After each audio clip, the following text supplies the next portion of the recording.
بسم اللہ الرحمن الرحیم. یہ مختصر دستاویزی پروگرام بروئی بانڈا اور تخت سر جھیل کے بارے میں ہے. سیاحوں کی نگاہوں سے پوشیدہ یہ مسحور کن وادی مناظر فطرت اور حسن و دلکشی کے لحاظ سے پاکستان کے دوسرے خوبصورت علاقوں سے کسی بھی طرح کم نہیں ہے. اس کے بلند و بالا پہاڑ اور خوبصورتی سے بھرپور میدان شہری زندگی کے ہنگاموں کے ستائے ہوئے لوگوں کے لیے ایک پرسکون اور خاموش گوشہ عافیت کی حیثیت رکھتے ہیں. سطح سمندر سے 2381 میٹر بلند یہ جنت نظیر وادی ضلع شنگلہ کے یونین کونسل پیرخانہ میں واقع ہے. ضلع ہیڈ کوارٹر الپرئی اور مرکزی شہر بشام سے یہ یکساں مسافت یعنی تقریباً 44 کلومیٹر جبکہ منگورہ شہر سے 137 کلومیٹر کے فاصلے پر واقع ہے. ملک کے حسین ترین خطوں میں شامل یہ علاقہ دارالحکومت اسلام آباد سے شمال کی جانب 304 کلومیٹر کے فاصلے پر جبکہ صوبائی دارالحکومت پشاور سے تقریباً 367 کلومیٹر کے فاصلے پر واقع ہے. یہاں آبادی کی تعداد زیادہ نہیں ہے لیکن اس سرسبز اور حسین میدان کا رقبہ ایک وسیع علاقے پر پھیلا ہوا ہے. یہاں تک آنے کے لیے اجمیر کے گاؤں تک کچی سڑک ہے جبکہ وہاں سے بروئی بانڈا تک 2-2.5 گھنٹے کا کچا راستہ ہے. ضلع شنگلہ کی سر آگی اور پربہار وادی سیر و سیاحت کے لیے علاقے بھر میں غیر معمولی شہرت کی حامل ہے. قدرت نے اس پرفسوں خطے کو حسن و دلکشی اور رعنائی و زیبائی کے انگنت رنگوں سے سجایا ہے. یہاں کی فضائیں عطربیز اور مناظر سحر انگیز ہیں. برف پوش چوٹیوں، گنگناتے آبشاروں، نباتات سے پر میدان، قدرتی صاف و شفاف پانی کے چشموں، پرشور خانخور اور گل و لالہ کی اس مہکتی وادی کا ہر رنگ اتنا دل پذیر اور تراوت بخش ہے کہ یہاں آنے والا ہر شخص اس کی رعنائی اور خوبصورتی میں کھو جاتا ہے. سردی کے موسم میں یہاں خوب برف باری ہوتی ہے اور جب گرمیوں میں یہ برف پگھل جاتی ہے تو پوری وادی دھل جاتی ہے.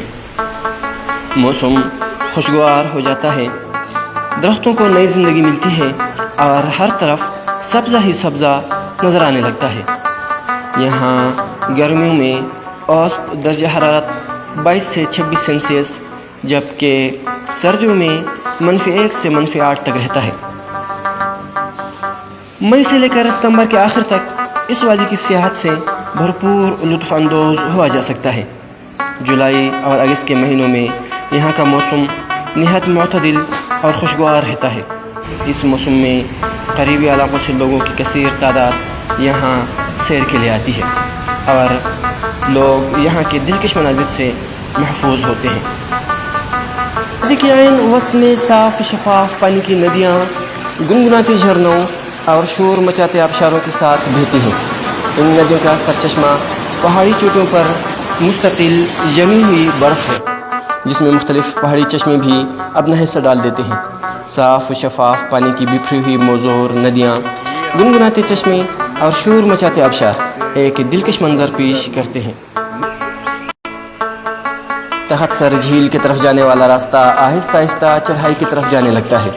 راستے میں ہر جنگل پھیلے ہوئے ہیں. ان کے ساتھ جگہ جگہ قدرتی چشمے اور نالے مناظر فطرت کے آفاقی حسن کو مزید سرور انگیز بنا دیتے ہیں. یہاں سے پیچھے مڑ کر دیکھیں تو پوری وادی جیسے آپ کو اپنے قدموں میں نظر آتی ہے. یہ جگہ سطح سمندر سے تقریباً 3100 میٹر بلند ہے. بعض مقامات پر صاف پانی کے ان ٹھنڈے میٹھے چشموں کی موجودگی سے فطرت کا رنگ و روپ اور زیادہ نکھر کر سامنے آتا ہے. گلیشیئرز کے نیچے سے بہتا ہوا آنے والا ان کا یہ پانی نہایت صحت بخش اور سرور افزا ہے. برف پوش چوٹیوں کے ساتھ ساتھ چیڑ، دیار اور دوسری قیمتی لکڑیوں کے گھنے جنگل ہیں. ان پہاڑوں اور جنگلات میں مرغ زریں، تیتر، چکور، ریچھ، ہرن اور مارخور جیسے نایاب جانور اور پرندے پائے جاتے ہیں لیکن وقت گزرنے کے ساتھ ساتھ اور جنگلات کی بے درکی کی وجہ سے اکثر نایاب ہو گئے ہیں. پانی کے وفر مقدار میں موجودگی اس علاقے کے حسن میں اور اضافہ کر دیتی ہے.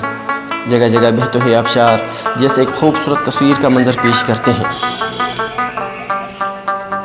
یہاں خانہ بدوش لوگوں کی ایک چھوٹی سی بستی موجود ہے. ان کو مقامی طور پر آجڑ کہا جاتا ہے اور ان میں سے اکثریت کا تعلق گوجر قوم کے ساتھ ہوتا ہے. ان کے گھر کچے مٹی اور لکڑی سے بنے ہوتے ہیں لیکن سادہ طرز تعمیر کے ساتھ یہ بہت مضبوط ہوتے ہیں. وسیع و عریض رقبے پر پھیلی ہوئی چراگاہیں اور سرسبز وادی ان کی ضرورت ہے۔ مقامی لوگوں کو بہت سی مشکلات کا سامنا ہے۔ وہ بتاتے ہیں کہ یہ بہت خوبصورت اور وسیع و عریض علاقہ ہے لیکن سہولیات سے محروم ہے۔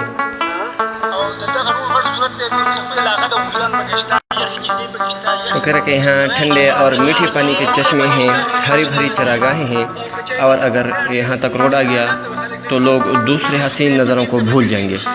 وہ دوسرے اور مشہور علاقوں کا رخ نہیں کریں گے، کاغان اور ناران کا رخ نہیں کریں گے، دور دراز کے شمالی علاقات کی طرف نہیں جائیں گے بلکہ یہاں آئیں گے۔ اس جگہ سے بڑا کالام بن جائے گا۔ میں نے بہت سے علاقے دیکھے ہیں لیکن اس جیسا حسین علاقہ نہیں دیکھا ہے۔ لوگ یہاں آتے ہیں، چھوٹے بڑے سارے، لیکن سہولیات نہیں ہیں۔ سہولیات جیسے ہوٹل اور سرائیں وغیرہ۔ سہولت یہ کہ روڈ، کیونکہ اگر ایک دفعہ روڈ آ گیا تو دوسری ساری باتیں بھی آ جائیں گی۔ پہلے یہاں ٹرکوں کے لیے کچا راستہ بنایا گیا تھا لیکن ایک سیلاب نے آ کر اس سارے کو لے لیا ہے۔ لوگوں کا سارا انحصار جنگل پر ہے اور اس کی کٹائی کر رہے ہیں جس سے جنگل بھی ختم ہو رہے ہیں۔ اس علاقے کی خوبصورتی متاثر ہو رہی ہے۔ اس علاقے میں ایک قدرتی پانی کا چشمہ ہے جس کے پانی میں قدرتی تاثیر ہے۔ اس سے جلدی بیماریاں ختم ہو جاتی ہیں، معدے کی بیماریاں ختم ہوتی ہیں اور سر کی بیماریاں بھی ختم ہو جاتی ہیں۔ لوگ بڑی تعداد میں اس کی طرف آتے ہیں۔ یہ بہت خوبصورت علاقہ ہے لیکن یہ تھوڑی سی توجہ مانگ رہا ہے، تھوڑی سی کوشش مانگ رہا ہے جس سے اس کی تقدیر بدل سکتی ہے۔ ہم بس تھوڑی سی توجہ مانگ رہے ہیں جو ہمیں حکومت کی طرف سے چاہیے تاکہ ہمیں بھی بنیادی سہولیات میسر ہو سکیں۔ اس جگہ پر رہنے والے چرواہے اپنے بارے میں بتا رہے ہیں کہ وہ صرف سال کے کچھ مہینوں کے لیے یہاں رہنے آتے ہیں۔ اکتوبر کے مہینے میں برف باری شروع ہونے سے قبل یہاں سے رخت سفر باندھ دیتے ہیں۔ یہاں کے بعض لوگ بنیر، مردان اور بعض لوگ پنجاب چلے جاتے ہیں۔ جب برف باری شروع ہو جاتی ہے تو ہر شے برف کی سفید چادر اوڑھ لیتی ہے اور شدید ترین سردی کی وجہ سے یہاں ہمارا رہنا دشوار ہو جاتا ہے۔ گرمی کا موسم شروع ہوتی ہی یہ خانہ بدوش لوگ دوبارہ اپنے انہی ٹھکانوں کی راہ لیتے ہیں۔ دیہات کے مقامی لوگ نہایت پسماندگی کی زندگی گزار رہے ہیں لیکن زندگی کی بنیادی سہولیات کی عدم دستیابی کے باوجود ان کے چہروں پر خوشی، شادمانی اور اطمینان کی چمک نظر آتی ہے۔ ان کی عورتیں بھی ان کی طرح جفاکش اور محنتی ہوتی ہیں اور اس سخت زندگی گزارنے کی عادی ہوتی ہیں۔ کچے گھروں کے پیچھے سارا سبزہ پھیلا ہوا ہے، ہری بھری چراگاہیں ہیں اور سرسبز میدان ہیں جن میں ان کی بھیڑ بکریاں چر رہی ہیں۔ جانوروں کے لیے یہاں کوئی ریکارڈ نہیں ہے اور ان کے لیے چارہ اور پانی وافر مقدار میں موجود ہے۔ چرواہوں کا سارا گزارا انہی کے اوپر ہے۔ مویشیوں کی زیادتی اور ان کی خوراک کی کمی کے باعث دوسرے مقامی لوگ ہی اپنے مال مویشی موسم گرما کے اوائل میں ان چراگاہوں میں لے جاتے ہیں اور موسم سرما کے شروع میں واپس لے جاتے ہیں۔ جھیل کی طرف جانے والا راستہ بعض مقامات پر آسان اور بیشتر جگہوں پر ڈھلوانی اور تنگ گھاٹوں پر مشتمل ہے۔ مسلسل چڑھائی کی طرف ہی صبر آزما اور طویل تھکا دینے والا سفر اگرچہ مشکل ضرور ہے مگر شائقین فطرت کے لیے بہت پرکشش اور دلچسپ ہے۔ یہ چوٹی کی طرف جانے والے راستے کا آخری بیس کیمپ ہے اور آگے بلندی پر مزید کوئی آبادی موجود نہیں ہے۔ جھیل تک جانے کے لیے انفرادی سفر کے بجائے گروپ کی شکل میں جانا چاہیے کیونکہ راستہ سنسان اور طویل ہے۔ اپنے ساتھ چند دنوں کے لیے کھانے پینے کی اشیاء، گرم کپڑے اور رات گزارنے کے لیے سامان لینا ضروری ہے۔ رات کے وقت یہاں پر شدید سردی پڑتی ہے۔ اگر یہ مہم کسی تجربہ کار گائیڈ کی معیت میں سر کی جائے تو راستے کی مشکلات میں کمی آ سکتی ہے۔ یہاں کے فطری حسن و جمال سے لطف اندوز ہونے کے لیے جون، جولائی اور اگست کا وقت موزوں ترین ہے۔ یہ علاقہ اپنے محل وقوع کے لحاظ سے بھی کافی اہمیت کا حامل ہے۔ اس کے مغرب میں مدین ضلع سوات کے بالائی علاقے واقع ہیں۔ سوات کی طرف سے روڈز کافی اوپر تک آئے ہیں اور ان پہاڑی راستوں پر ایک دن میں وہاں پہنچا جا سکتا ہے۔ دشوار گزر گھاٹیوں میں سے اس طرف جانے کے راستے موجود ہیں۔ یہ ساری چوٹیاں ہائیکنگ اور کوہ پیمائی کے لیے بہت کشش رکھتی ہیں۔ علاقے کے شمال اور مشرق میں ضلع کوہستان کے علاقے دوبیر بالا اور رانولیا واقع ہیں۔ میدان میں پھیلے ہوئے سبزے کے ساتھ رنگ برنگ کے پھول اور ان کی خوشبو ذہن کو آسودگی اور دل کو راحت سے معمور کر دیتی ہے۔ ہزاروں لاکھوں کی تعداد میں ہر طرف پھیلے ہوئے پھولوں کے دلکش مناظر قابل دید ہیں۔ یہاں کچھ خاص قسم کی جڑی بوٹیاں بھی پائی جاتی ہیں جسے لوگ جنگلوں سے لا کر مکانوں کی چھتوں پر خشک ہونے کے لیے رکھ دیتے ہیں اور پھر اسے شہری علاقوں میں فروخت کے لیے لے جاتے ہیں جہاں انہیں اس کے اچھے خاصے دام مل جاتے ہیں۔ مقامی زبان میں اس کو سمنگ لئی کہتے ہیں۔ ان پھولوں کی تیز اور مخصوص خوشبو انسان کو عجیب طرح کا خوشکن احساس دلاتی ہے۔ دھند بادلوں کے ساتھ ساتھ وادی میں نیچے اتر آتی ہے اور میدانوں کے ساتھ ساتھ چوٹیاں بھی نظر آتی ہیں۔ سورج کی کرنیں ان پر پڑتی ہیں تو یہ سونے کی طرح چمکنے لگتے ہیں۔ دھند اور بادل کے ٹکڑے دن بھر ان پہاڑوں کے ساتھ آگ مچولی کھیلنے لگتے ہیں۔ راستہ مزید اوپر کی طرف آتا ہے تو گلیشیئرز اور زیادہ نظر آنے لگتے ہیں۔ 3400 میٹر کی بلندی پر واقع کوہ نکش کا یہ علاقہ گلیشیئر سے بھرا ہوا ہے۔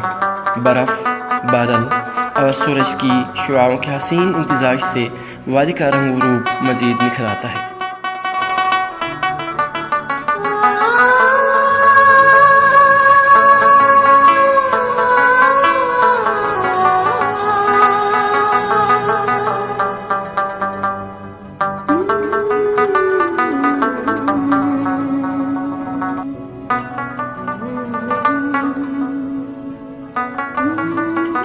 بلونو بالا پہاڑوں کے درمیان اس طلسماتی جھیل پر جب آپ کی پہلی نظر پڑتی تو آپ اس کے حسن کو دیکھ کر مسحور ہو جاتے ہیں۔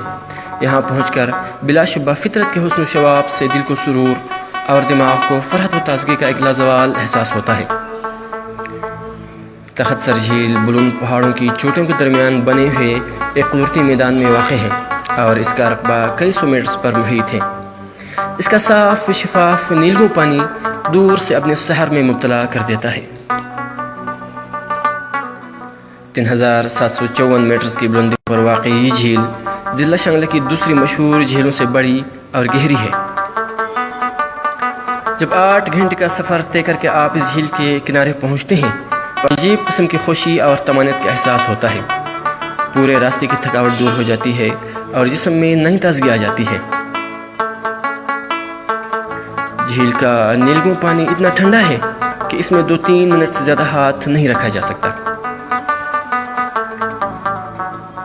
یہ جھیل دلکشی اور رعنائی سے بھرپور ہے اور اس کی بے پناہ خوبصورتی کی وجہ سے اس کے متعلق بہت سی دیومالائی اور ناقابل یقین کہانیاں مشہور ہیں۔ اس جھیل کے ساتھ جنوں اور پریوں کی روایتی کہانیاں بھی منسوب کی گئی ہیں اور کچھ لوک کہانیوں میں شہزادی کی یہاں آمد بیان ہوتی ہے۔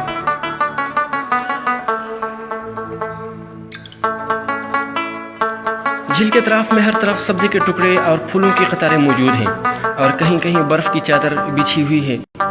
اس کے قرب میں موجود بلونو بالا چوٹیوں پر سورج کی روشنی میں قوس و قزح کے مختلف مناظر ابھرتے اور ڈوبتے رہتے ہیں۔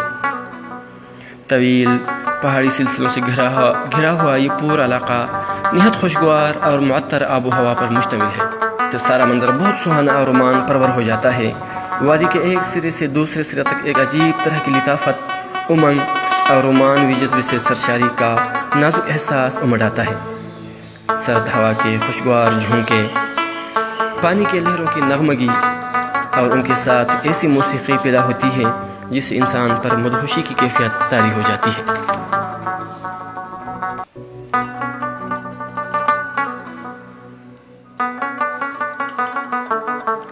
یہاں فطرت اپنے اصل رنگ و روپ میں نمایاں ہے، لیکن یہاں تک رسائی کا سہل ذریعہ نہ ہونے کی وجہ سے حسن و جمال کا یہ مرقع، یہ علاقہ، یہ سرسبز و شاداب وادی سیاحوں کی نظروں سے پوشیدہ ہے۔ یہاں کسی بھی قسم کی سیاحتی سہولیات موجود نہیں ہیں، تاہم انتہائی پسماندگی کے عالم میں زندگی گزارنے والے یہاں کے باشندے بہت صاف دل اور مہمان نواز ہیں اور اپنے مخصوص رسم و رواج کی بھی سختی سے پابندی کرتے ہیں۔ ضرورت اس امر کی ہے کہ اس علاقے تک رسائی کے آسان راستے بنائے جائیں، کم از کم ایک کچا راستہ بنایا جائے جن پر جیپ وغیرہ آ جا سکیں۔ اس سے اس علاقے میں سیاحت کا اور ترقی کا ایک نیا باب کھل سکتا ہے۔